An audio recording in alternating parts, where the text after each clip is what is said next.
یہ میرا حضور کا بچپنا میں شارٹ ٹائم پہ بولنے کی کوشش کروں گا، چونکہ ابھی ایک کتاب آئی محمد کے طرف سے، ایک ہمارے کذاب، ایک جھوٹے، ایک لعین کے طرف سے، اس میں محمد کا 2 مرتبہ نام ہے۔ قانونی اعتبار سے اس کتاب کا کیا مقام ہے اس ملعون اور اس کذاب کا، میرے پاس وہ کتاب پہنچ چکی، اس وقت میں اس کا مطالعہ کر رہا ہوں۔ جب پوری کتاب میں پڑھ چکوں گا تو اس کتاب میں کہاں کہاں پر کیا کمی ہے وہ میں بتاؤں گا۔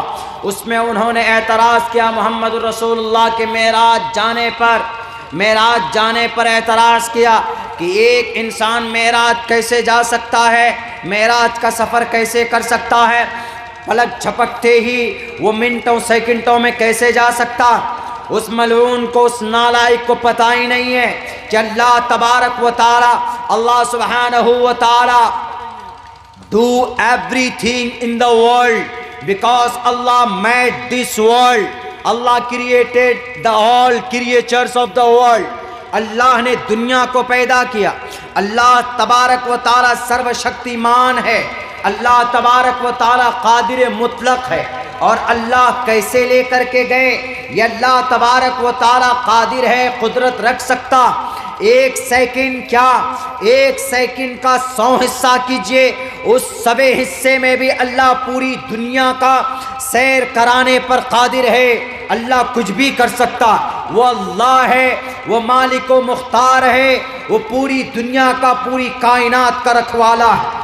سبحان الذی اسری بعبدہ لیلا من المسجد الحرام الی المسجد الاقصی، مسجد حرام سے لے کر مسجد اقصی تک، مسجد اقصی سے لے کر سدرۃ المنتہا تک کا اگر سفر کروایا ہے تو تمہارے کسی منتری کے ذریعے نہیں، یا تمہارے کسی پاورفل انسان کے ذریعے نہیں، بلکہ اللہ تبارک و تعالیٰ نے ان کو سفر کروایا۔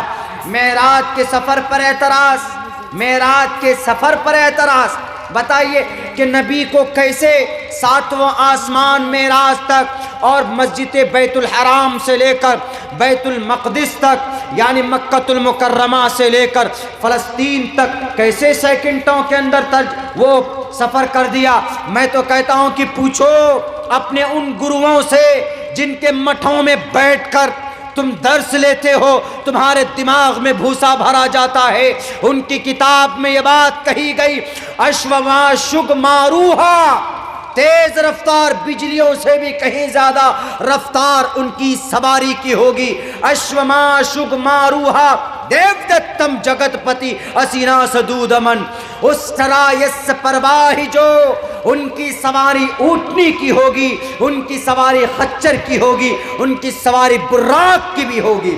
اشوما شگماروہا، پوچھو نا اپنے اپنے ان لال بجکر خداؤں سے جن کے ہاتھ پر تم نے ایمان لایا، جن کے ہتھیلی پر تم نے ان کو وصیت کی ہے میں مر جاؤں گا تو میری لاش کو تم اگنی دینا۔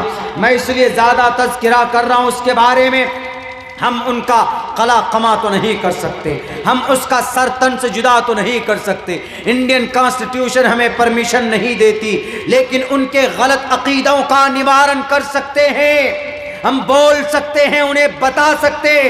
اس لیے میں کہوں گا ڈاسنا میں بیٹھے ہوئے ہمارے مٹھ کے، ہمارے سادھو سنتوں سے، اگر محمد گئے ہیں معراج پر تو ان کی سواری کا تذکرہ آپ کے گرنتھ میں موجود ہے، اٹھاؤ دیکھو، سبحان الذی اسری بعبدہ لیلا من المسجد الحرام الی المسجد الاقصی الذی بارکنا حولہ لنریہ من آیاتنا۔ ہم اپنی نشانیاں دکھانا چاہتے، کون کہتا؟ پرماتما کہتا، اور قرآن میں ہی نہیں کہتا۔ مٹھ میں بیٹھے ہوئے نرسنگانند جی اپنے اس بے وقوف اور اپنے اس پاگل اور اپنے اس راکشس، اپنے اس ششیہ کو سمجھائیے اور کہیے کہ اگر سفر معراج پر گئے تو ان کی سواری کا تذکرہ ہمارے گرنتھ میں موجود ہے بے وقوف، اور لکھا اشواشگ ماروہا، نظروں سے بھی زیادہ ان کی رفتار ہوگی ان کی سواری کی۔ اشواشگ ماروہا دیو دتم جگت پتی، کون لے کر آئے تھے اس کو دیو دتم دیو کے ذریعے سے انہیں دیا گیا تھا، یعنی اللہ کے طرف سے حضرت جبرائیل آئے محمد الرسول اللہ کے پاس، اور آپ علیہ الصلاۃ والسلام کو کہا کہ محمد چلیے آج سفر ہے آپ کا۔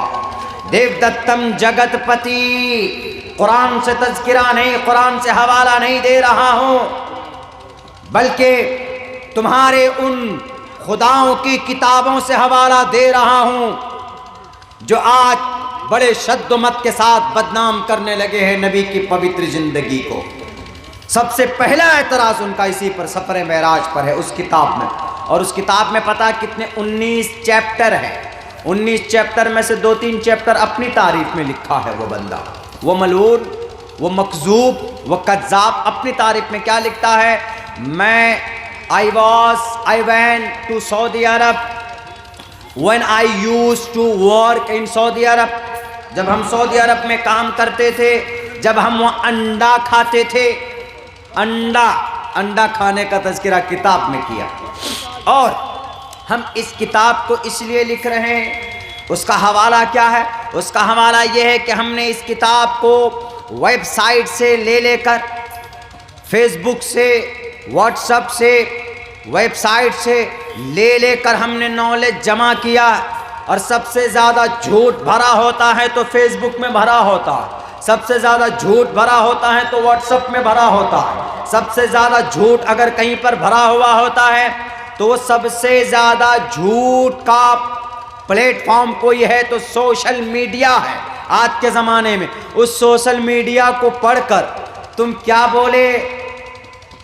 ہم انڈا کھا رہے تھے سعودی عرب میں، ہم کو دھکا دے کر نکال دیا۔ تم جیسے منحوس عقیدے والے کو، تم جیسے غلط مانسکتا ایسی مانسکتا رکھنے والے انسان کو دھکے مار کر نہیں، ٹکلا بنا کر بھیجنا چاہیے سعودی عرب سے۔ وہ تو تم صحیح آ گئے ہو، اور آ کر کے یہاں پر کسی مضبوط کتاب کا حوالہ نہیں۔ جہاں تک میں ابھی تک پہنچا ہوں اس کتاب کو پڑھ کر، تو اس کتاب میں زیادہ کوئی مضبوط اوتھینٹک بک سے حوالہ نہیں، اور بہت ساری اوتھینٹک بکس ہیں دنیا کے اندر، انسائکلوپیڈیا ہے، اس کو پڑھتے، اس کے ذریعے سے اعتراض کرتے، لیکن انسائکلوپیڈیا کھول کر دیکھا تو وہاں پر نبی کی تعریف، The 100 بک، 100 مہاپرشوں کی کتاب، وہ کتاب اٹھا کر دیکھا تو پہلے نمبر پر محمد رسول اللہ کی تعریف۔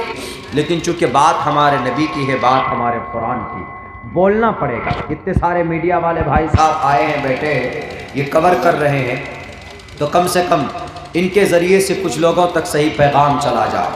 تو 19 چیپٹر میں اپنی کتاب جو اس نے لکھی، کیا اس کتاب کا نام رکھا؟ محمد علیہ السلام، اللہ کے پیغمبر محمد، اور اللہ سے لے کر محمد تک اس طرح کے الفاظ ہیں، یعنی 2 مرتبہ محمد کا نام لیا۔ اس کے اندر 19 چیپٹر قائم کیے۔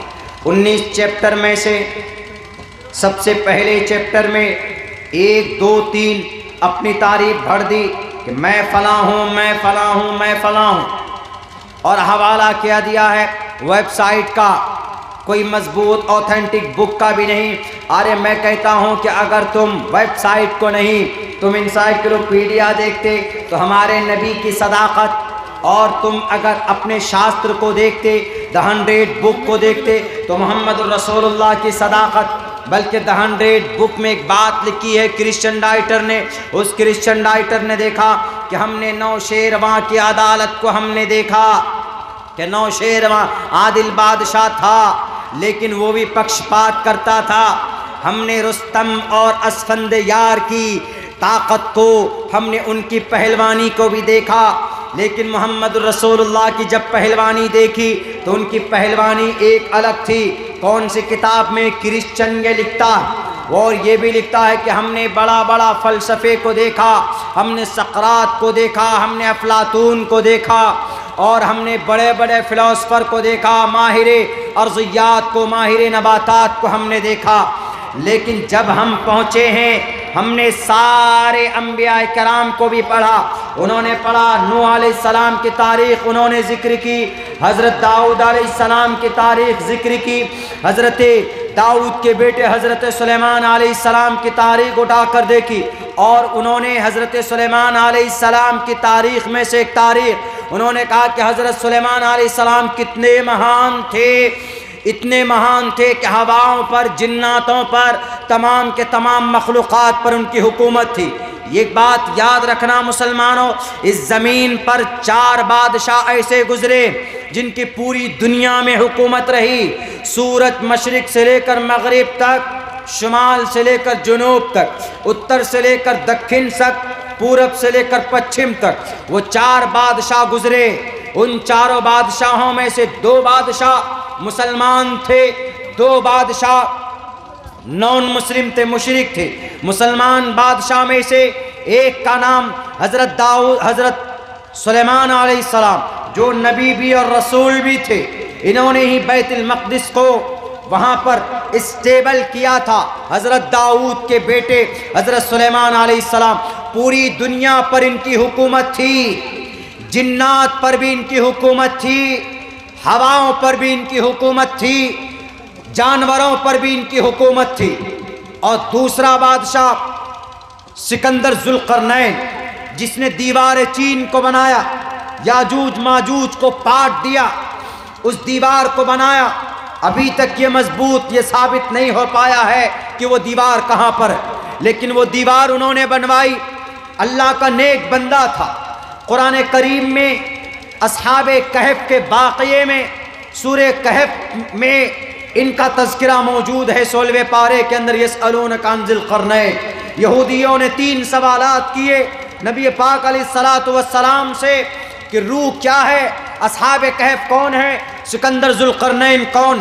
تو اصحاب کہف کا تو آپ کو پتہ ہے کہ وہ نوجوان تھے جو اپنے بادشاہ، ظالم بادشاہ کے سامنے میں ڈٹ کر مقابلہ کر کے اپنے گاؤں کو چھوڑ کر اپنے دوسرے کسی بیابان جنگل میں چلے گئے۔ وقال فتية آمنوا بربهم وزدناهم هدى وربطنا على قلوبهم إذ قاموا فقالوا ربنا رب السماوات والأرض۔ وہ لے کر نکل کر 6-7 لوگ تھے وہ نوجوان، ان کا واقعہ نبی پاک علیہ السلام سے پوچھا گیا تھا یہودیوں کے ذریعے سے کہ پوچھے یہ نبی ہے تو یہ بتائے گا کہ اصحاب کہف کون تھے۔ لیکن اللہ تبارک و تعالیٰ نے وحی کے ذریعے سے جو 3 سوال کیے تھے، ایک اصحاب کہف کا، ایک روح کے بارے میں کہ واٹ از روح، what is the definition of روح، روح کیا ہے۔ یسألونک عن الروح، اللہ نے وحی کے ذریعے بتایا، کہہ دو کہ روح میرا آرڈر ہے، میرا حکم ہے روح۔ آج تک کوئی روح کو چھو نہیں پایا، کوئی پکڑ نہیں پایا، کوئی پہچان نہیں پایا۔ اور تیسرا سوال تھا ذوالقرنین کے بارے میں کہ بتاؤ محمد، اگر محمد نبی ہے تو پوچھو محمد سے کہ ذوالقرنین کون؟ ذوالقرنین ایک ایماندار بادشاہ تھا، مسلم بادشاہ تھا، پوری دنیا میں حکومت تھی۔ تو 4 بادشاہ، ایک حضرت داؤد اور دوسرا سکندر ذوالقرنین، یہ 2 بادشاہ مسلم، پوری دنیا میں حکومت۔ اور 2 بادشاہ اور بخت نصر، بخت نصر بعد میں پوری دنیا میں حکومت تھی، کافر تھا، مشرک تھا۔ اور ان سے پہلے نمرود، پوری دنیا میں نمرود کی حکومت تھی۔ یہ 4 بادشاہ جن کی پوری دنیا میں ابھی تک حکومت رہی، یعنی پوری دنیا میں، پورے اس ورلڈ میں 233 اور 200 سے ادھک ملک ہے پوری دنیا میں۔ اس پورے پرتھوی پر جن کی حکومت تھی، اس پورے بلکہ ارتھ لوک میں، اس زمین پر جن کی حکومت تھی پوری زمین پر، وہ 4 بندہ، 2 مسلمان اور 2 نان مسلم، 2 غیر مسلم بادشاہ، ایک بخت نصر اور ایک نمرود۔ یہ غیر مسلم ہے، اور نمرود کا زمانہ کب ہے آپ جانتے ہیں میرے بھائیوں، میرے ساتھیوں۔ تو اللہ تبارک و تعالیٰ نے قرآن کریم کے ذریعے سے پوری دنیا کو چیلنج کیا۔ انہوں نے دی 100 بک میں لکھا ہے کہ ہم نے حضرت داؤد کی زندگی پڑھی، اس انگریز نے لکھا کہ ہم نے حضرت سلیمان کی زندگی پڑھی، ہم نے حضرت عیسیٰ کی زندگی پڑھی۔ حضرت عیسیٰ کو اللہ نے یہ وردان، اللہ کی طرف سے معجزہ دیا ہوا تھا کہ وہ جب بھی کسی ابرص، جب بھی کسی کوڑی کی بیماری پر ہاتھ پھیر دیتے تھے وہ شفا یاب ہو جاتا تھا۔ اور بھی صحابہ کرام حضرت موسیٰ رضی اللہ تعالیٰ عنہ کے بازوؤں میں طاقت دی تھی، اور بھی حضرت یوسف علیہ السلام کو اللہ تبارک و تعالیٰ نے خوبصورتی سے نوازا تھا، حضرت ابراہیم کو خلیل اللہ کا خطاب دیا گیا تھا۔ سب کی کتابیں پڑھی، سب کے اوصاف انہوں نے پڑھے، لیکن اخیر کے اندر انہوں نے یہ کہا مجبور ہو کر، اخیر میں یہ کہا کہ محمد الرسول اللہ سے بڑھ کر اس کائنات میں کوئی انسان مہان نہیں ہے۔ کون کہتا ہے؟ نرسنگانند جی، یہ سمجھاؤ اس رضوی کو، اس سے زیادہ عقل رکھنے والا وہ کرسچن رائٹر، وہ قسم کھا کر کہتا ہے کہ میں آج تک تو افلاطون سے مانوس تھا، میں آج تک تو البیرونی سے مانوس تھا، میں آج تک تو امام غزالی کی تاریخ سے مانوس تھا، میں آج تک تو نوشیروان کے عدالت سے مانوس تھا، لیکن جب محمد کی پوری جیونی آئی، جب محمد کی مدینے میں بچپن کی زندگی نظر میں آئی، جب ان کے ماں باپ کی قربانیاں نظر میں آئی، جب ان کے دادا عبد المطلب کی سخاوت نظر میں آئی، اور جب تک ان کی محمد کی شرافت اور ان کا بچپنا نظر میں آیا، جب ہم نے دیکھا کہ محمد وہ انسان، نوشیروان کا ذکر ان کی کتاب میں ہے، کرسچن کی کتاب میں ہے، افلاطون کا ذکر ان کے اولڈ ٹیسٹامنٹ کے اندر ہے، اور ان سے پہلے رستم اور اسفندیار کا ترجمہ ان کے بائبل کے اندر موجود ہے صرف، لیکن جب اس کرسچن رائٹر نے دیکھا کہ محمد کا تذکرہ صرف قرآن میں نہیں، محمد کا تذکرہ قرآن کے ساتھ ساتھ احادیث میں بھی ہے، صحیح ستہ میں بھی ہے، بخاری کے اندر بھی ہے، ابو داؤد کے اندر ہے، ترمذی کے اندر موجود ہے، اس سے اور دو قدم آگے بڑھ جائیے، سریانی زبان کے اندر ہے، واللہو زنجمین دیو دنگ وون مدینہ، واللہو زنجمین دیو دنگ وون پروفٹ محمد صلی اللہ علیہ وسلم، بائبل کے اندر ہے، فارقلید کے اندر ہے، بائبل کے اندر فارقلید کہا گیا، اور ہمارے بھارت کے اندر گوتم بدھ سدھارتھ کے دھرم بدھسٹ نے محمد رسول اللہ کو میترا کا خطاب دیا، تو وہ کرسچن رائٹر مجبور ہوتا ہے محمد کا تذکرہ کرنے پر، کیا رے یہ وہ انسان ہے جن کا تذکرہ ویدات میں ہے، یہ وہ انسان ہے جن کے باپ کا تذکرہ مہابھوشیہ پران کے اندر ہے، مہابھوشیہ پران کے اندر ہے، انتم مہرشی کا تذکرہ کلکی پران کے اندر ہے، بھاگوت پران کے اندر ہے، اور ان کی پیدائش کا جگہ کا نام بھی بتایا گیا، انشمبل گرام گکھیا سباراہ منیا سگہا تمنا بھبنے وشنو یششا کل کی پرادر بھوشتی، اور انہوں نے 100 آدمیوں میں سے چن کر محمد کا نام سب سے پہلے نمبر پر ڈال دیا، اور کہا کہ محمد حقدار ہے، سب سے پہلے نمبر پر ان کا نام آنا چاہیے۔ کیوں؟ کیونکہ محمد کا تذکرہ تقریباً 20 بڑے دھرم گرنتھوں کے اندر ہم نے پایا۔ میرے بھائیوں، جب تک ان کا تذکرہ نہیں کریں گے تو یہ کیسے سمجھیں گے؟ یہ تو یہ سمجھتے ہیں کہ بس ہم نے جو کتاب لکھ دی وہ کتاب پڑھ کر لوگ ہم کو قبول کریں گے۔ پتہ اس کتاب کی قیمت کتنی رکھی انہوں نے؟ اس کتاب کی قیمت انہوں نے 500 روپے رکھی، 500 روپے، اور انہوں نے کیا کہا؟ ہم اس کتاب کو اس لیے لکھے ہیں، ہم اس کتاب کو کسی کی بھامناؤں سے کھیلنا نہیں چاہتے، میں خود اس پر کیس کروں گا، میں اس پر کیس بک کروں گا۔ بھارت کے سمویدھان آرٹیکل نمبر 93 کے تحت کیس بک ہوتا ہے اس کے اوپر، اور یہ کیس بک کروں گا۔ میں پہلے پڑھ تو لوں، پوری کتاب پڑھ لوں۔ اما عائشہ سے نکاح 9 سال کی عمر میں بھی تو اس پر ٹپنی 11 شادی کی، اس کا تو ایکسپلین ہم نے کیا ہے کہ کیوں 11 شادی کی، لیکن اما عائشہ سے نکاح کی تو اس پر ٹپنی کہ ایک 9 سال کی بچی سے آپ نے نکاح فرمایا۔ 54 سال کے آدمی نے 9 سال کی ایک بچی سے کیسے نکاح کر سکتا ہے؟